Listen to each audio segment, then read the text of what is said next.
Well, I think the power framework, as I mentioned with the polling framework, I think resonates because it gives you a framework in which to understand how you actually operate. So I think any of these frameworks that give you that ability, I think are really impactful. I think if I think about the power framework in particular, I think the priorities piece starting off is super important because if you don't actually understand your priorities, whether it's personal priorities, business priorities, moral priorities, as a starting point for anything that you do in your career, then I think you're going to be lost. I do think having the energy and the resources to continue is very, very important.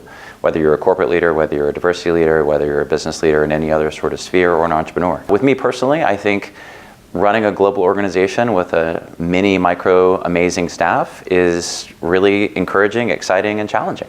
I'm always amused when we're in business meetings with senior business leaders or CEOs who see the work that Out Leadership does around the world, the impact we've been able to have, the C-suite leaders we've been able to engage.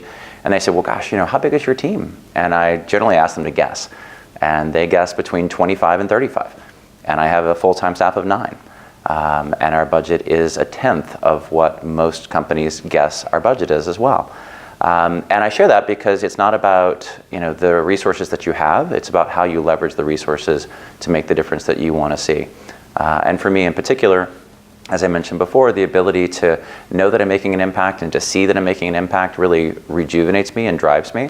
And it's important to think about when you're sitting on these long plane rides, or you're up at 5 a.m. for calls, or up at 11 p.m. for calls. And sort of a nonstop global organization, especially when you then have significant issues that happen like anti-LGBT violence in certain countries, and you have to marshal resources from these companies and these leaders in a very quick fashion.